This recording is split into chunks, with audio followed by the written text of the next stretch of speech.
Book 2, Chapter 39 of Resurrection. There were still 2 hours before the passenger train by which Nekhludoff was going would start. He had thought of using this interval to see his sister again, but after the impressions of the morning he felt much excited and so done up that, sitting down on the sofa in the first-class refreshment room, he suddenly grew so drowsy that he turned over onto his side and, laying his face on his hand, fell asleep at once. A waiter in a dress coat with a napkin in his hand woke him. Sir, are you not Prince Nekhludoff? There's a lady looking for you." Nekhludoff started up and recollected where he was and all that had happened in the morning. He saw in his imagination the procession of prisoners, the dead bodies, the railway carriages with barred windows, and the women locked up in them, one of whom was groaning in travail with no one to help her, and another who was pathetically smiling at him through the bars. The reality before his eyes was very different, i.e., a table with vases, candlesticks and crockery, and agile waiters moving round the table, and in the background a cupboard and a counter laden with fruit and bottles, behind it a barman, and in front the backs of passengers who had come up for refreshments. When Nekhludoff had risen and sat gradually collecting his thoughts, he noticed that everybody in the room was inquisitively looking at something that was passing by the open doors. He also looked and saw a group of people carrying a chair on which sat a lady whose head was wrapped in a kind of airy fabric. Nekhludoff thought he knew the footman who was supporting the chair in front, and also the man behind, and a doorkeeper with gold cord on his cap seemed familiar. A lady's maid with a fringe and an apron, who was carrying a parcel, a parasol, and something round in a leather case, was walking behind the chair. Then came Prince Korchagin, with his thick lips, apoplectic neck, and a travelling cap on his head. Behind him Missy, her cousin Misha, and an acquaintance of Nekhludoff's, the long-necked diplomat Osten, with his protruding Adam's apple and his unvarying merry mood and expression. He was saying something very emphatically, though jokingly, to the smiling Missy. The Korchagins were moving from their estate near the city to the estate of the princess's sister on the Nizhny railway. The procession, the men carrying the chair, the maid, and the doctor, vanished into the ladies' waiting room, evoking a feeling of curiosity and respect in the onlookers. But the old prince remained and sat down at the table, called a waiter, and ordered food and drink. Missy and Osten also remained in the refreshment room, and were about to sit down when they saw an acquaintance in the doorway and went up to her. It was Natalie Rogozinsky. Natalie came into the refreshment room, accompanied by Agrafena Petrovna, and both looked around the room. Natalie noticed at one and the same moment both her brother and Missy. She first went up to Missy, only nodding to her brother, but having kissed her, at once turned to him. "At last I have found you," she said. Nekhludoff rose to greet Missy, Misha, and Osten, and to say a few words to them. Missy told him about their house in the country having been burnt down, which necessitated their moving to her aunt's. Osten began relating a funny story about a fire. Nekhludoff paid no attention and turned to his sister. "How glad I am that you have come." "I have been here a long time," she said.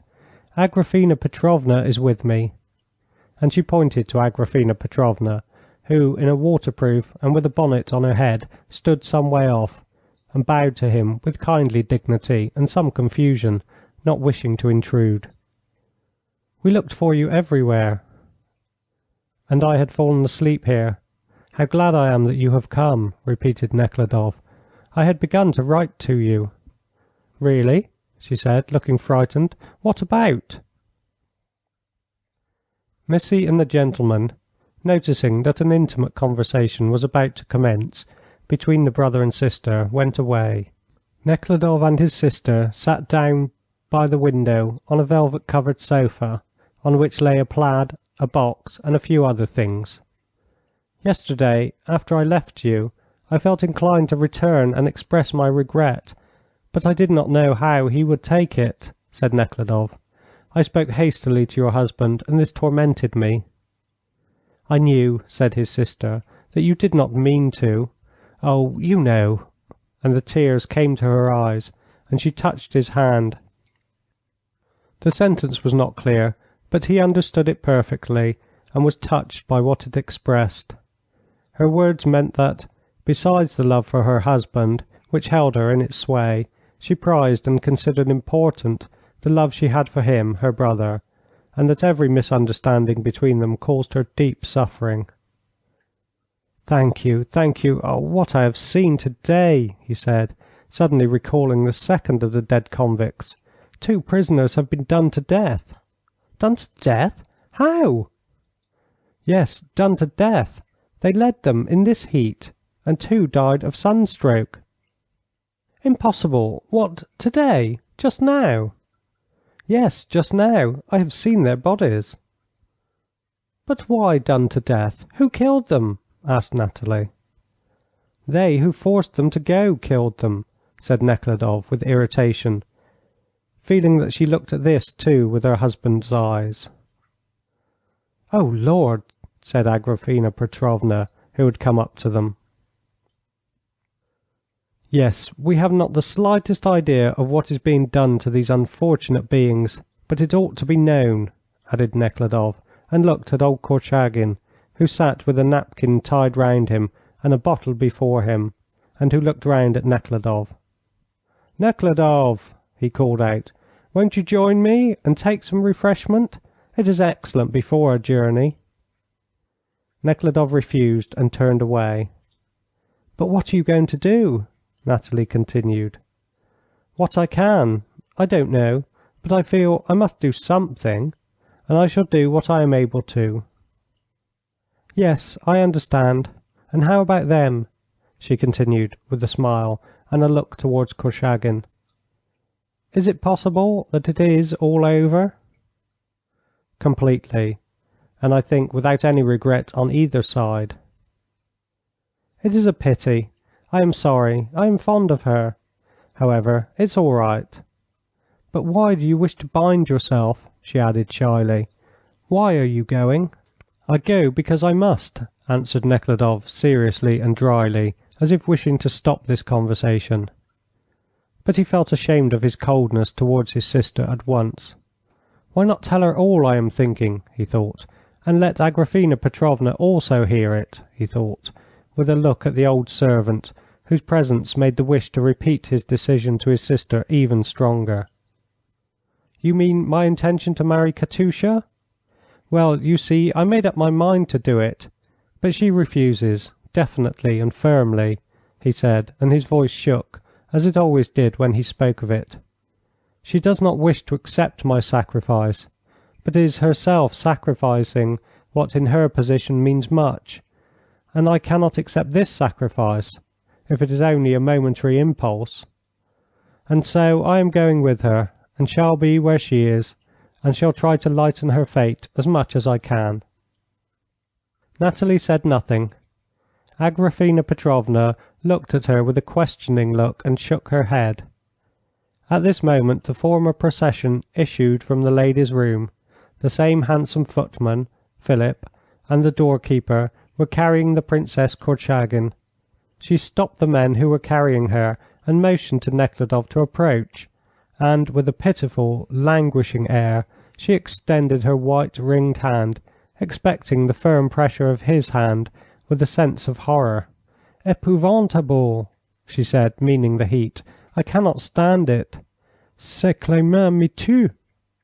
And after a short talk about the horrors of the Russian climate, she gave the men a sign to go on. "Be sure and come," she added, turning her long face towards Nekhludoff as she was borne away.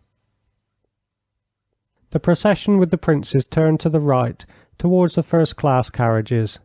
Nekhludoff, with the porter who was carrying his things, and Taras with his bag, turned to the left. "This is my companion," said Nekhludoff to his sister, pointing to Taras, whose story he had told her before. "Surely not third class?" said Nathalie, when Nekhludoff stopped in front of the third-class carriage, and Taras and the porter with the things went in. "Yes, it is more convenient for me to be with Taras," he said. "One more thing," he added. "Up to now I have not given the Kosminsky land to the peasants, so that, in case of my death, your children will inherit it." "Dmitri, don't," said Nathalie. "If I do give it away, all I can say is that the rest will be theirs, as it is not likely I shall marry, and if I do marry I shall have no children, so that—" "Dmitri, don't talk like that," said Nathalie, and yet Nekhludoff noticed that she was glad to hear him say it. Higher up, by the side of a first-class carriage, there stood a group of people still looking at the carriage into which the Princess Korchagin had been carried. Most of the passengers were already seated. Some of the late-comers hurriedly clattered along the boards of the platform. The guard was closing the doors and asking the passengers to get in, and those who were seeing them off to come out. Nekhludoff entered the hot, smelling carriage, but at once stepped out again onto the small platform at the back of the carriage. Nathalie stood opposite the carriage, with her fashionable bonnet and cape, by the side of Agrafena Petrovna, and was evidently trying to find something to say. She could not even say écrivez, because they had long ago laughed at this word, habitually spoken by those about to part. The short conversation about money matters had in a moment destroyed the tender brotherly and sisterly feelings that had taken hold of them. They felt estranged, so that Nathalie was glad when the train moved, and she could only say, nodding her head with a sad and tender look, "Goodbye, goodbye, Dmitri." But as soon as the carriage had passed her, she thought of how she should repeat her conversation with her brother to her husband, and her face became serious and troubled. Nekhludoff, too, though he had nothing but the kindest feelings for his sister, and had hidden nothing from her, now felt depressed and uncomfortable with her, and was glad to part. He felt that the Nathalie who was once so near to him no longer existed, and in her place was only a slave of that hairy, unpleasant husband who was so foreign to him. He saw it clearly when her face lit up with peculiar animation as he spoke of what would peculiarly interest her husband, i.e., the giving up of the land to the peasants and the inheritance, and this made him sad. End of Book 2, Chapter 39.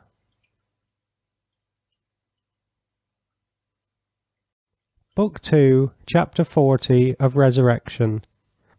The heat in the large third-class carriage, which had been standing in the burning sun all day, was so great that Nekhludoff did not go in, but stopped on the little platform behind the carriage, which formed a passage to the next one. But there was not a breath of fresh air here either, and Nekhludoff breathed freely only when the train had passed the buildings and the draught blew across the platform. "Yes, killed," he repeated to himself, the words he had used to his sister, and in his imagination, in the midst of all other impressions, there arose with wonderful clearness the beautiful face of the second dead convict, with the smile of the lips, the severe expression of the brows, and the small, firm ear below the shaved, bluish skull. And what seemed terrible was that he had been murdered, and no one knew who had murdered him. Yet he had been murdered. He was led out, like all the rest of the prisoners, by Maslenikov's orders. Maslennikoff had probably given the order in the usual manner, had signed with his stupid flourish the paper with the printed heading, and most certainly would not consider himself guilty. Still less would the careful doctor who examined the convicts consider himself guilty. He had performed his duty accurately and had separated the weak. How could he have foreseen this terrible heat, or the fact that they would start so late in the day and in such crowds? The prison inspector? But the inspector had only carried into execution the order that on a given day a certain number of exiles and convicts, men and women, had to be sent off. The convoy officer could not be guilty either. for his business was to receive a certain number of persons in a certain place, and to deliver up the same number. He conducted them in the usual manner, and could not foresee that two such strong men as those Nekhludoff saw would not be able to stand it and would die. No one is guilty, and yet the men have been murdered by these people who are not guilty of their murder. All this comes, Nekhludoff thought, from the fact that all these people, governors, inspectors, police officers, and men, consider that there are circumstances in which human relations are not necessary between human beings. All these men, Maslenikov and the inspector and the convoy officer, if they were not governor, inspector, officer, would have considered 20 times before sending people in such heat, in such a mass, would have stopped 20 times on the way, and, seeing that a man was growing weak, gasping for breath, would have led him into the shade, would have given him water and let him rest, and if an accident had still occurred, they would have expressed pity. But they not only did not do it, but hindered others from doing it, because they considered not men and their duty toward them, but only the office they themselves filled, and held what that office demanded of them to be above human relations. That's what it is, Nekhludoff went on in his thoughts. If one acknowledges, but for a single hour, that anything can be more important than love for one's fellow men, even in some one exceptional case, any crime can be committed without a feeling of guilt. Nekhludoff was so engrossed by his thoughts that he did not notice how the weather changed. The sun was covered over by a low-hanging, ragged cloud. A compact, light grey cloud was rapidly coming from the west, and was already falling in heavy, driving rain on the fields and woods far in the distance. Moisture coming from the cloud mixed with the air. Now and then the cloud was rent by flashes of lightning, and peals of thunder mingled more and more often with the rattling of the train. The cloud came nearer and nearer. The raindrops, driven by the wind, began to spot the platform and Nekhludoff's coat, and he stepped to the other side of the little platform, and, inhaling the fresh, moist air, filled with the smell of corn and wet earth that had long been waiting for rain, he stood looking at the gardens, the woods, the yellow rye fields, the green oat fields, the dark green strips of potatoes in bloom that glided past. Everything looked as if covered over with varnish. The green turned greener, the yellow yellower, the black blacker. "More, more," said Nekhludoff, gladdened by the sight of gardens and fields revived by the beneficent shower. The shower did not last long. Part of the cloud had come down in rain. Part passed over, and the last fine drops fell straight on to the earth. The sun reappeared. Everything began to glisten, and in the east, not very high above the horizon, appeared a bright rainbow, with the violet tint very distinct and broken only at one end. "Why, what was I thinking about?" Nekhludoff asked himself when all these changes in nature were over, and the train ran into a cutting between two high banks. "Oh, I was thinking that all those people, inspector, convoy men, all those in the service, are for the greater part kind people, cruel only because they are serving." He recalled Maslenikov's indifference when he told him about what was being done in the prison, the inspector's severity, the cruelty of the convoy officer when he refused places on the carts to those who asked for them, and paid no attention to the fact that there was a woman in travail in the train. All these people were evidently invulnerable and impregnable to the simplest feelings of compassion only because they held offices. As officials they were impermeable to the feelings of humanity as this paved ground is impermeable to the rain. Thus thought Nekhludoff as he looked at the railway embankment paved with stones of different colours, down which the water was running in streams instead of soaking into the earth. Perhaps it is necessary to pave the banks with stones, but it is sad to look at the ground, which might be yielding corn, grass, bushes, or trees in the same way as the ground visible up there is doing, deprived of vegetation, and so it is with men, thought Nekhludoff. Perhaps these governors, inspectors, policemen are needed, but it is terrible to see men deprived of the chief human attribute, that of love and sympathy for one another. The thing is, he continued, that these people consider lawful what is not lawful, and do not consider the eternal, immutable law written in the hearts of men by God as law. That is why I feel so depressed when I am with these people. I am simply afraid of them. And really they are terrible, more terrible than robbers. A robber might, after all, feel pity, but they can feel no pity. They are inured against pity as these stones are against vegetation. That is what makes them terrible.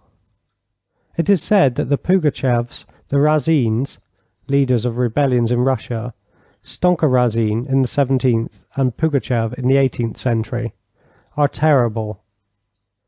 These are 1,000 times more terrible, he continued in his thoughts. If a psychological problem were set to find means of making men of our time, Christian, humane, simple, kind people, perform the most horrible crimes without feeling guilty, only one solution could be devised: to go on doing what is being done.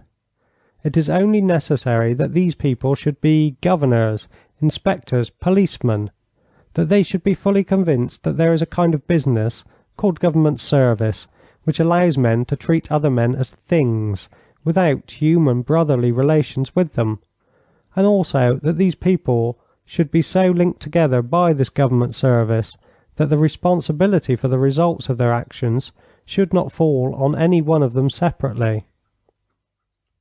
Without these conditions, the terrible acts I witness today would be impossible in our times.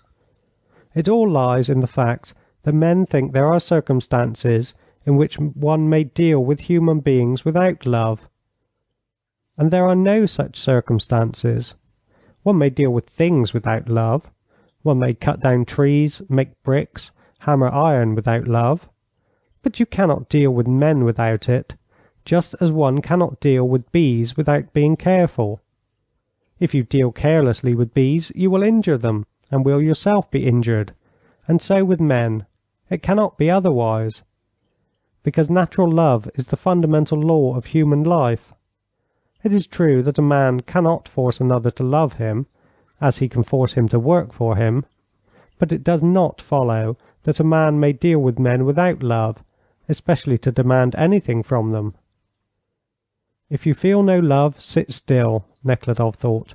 Occupy yourself with things, with yourself, with anything you like, only not with men.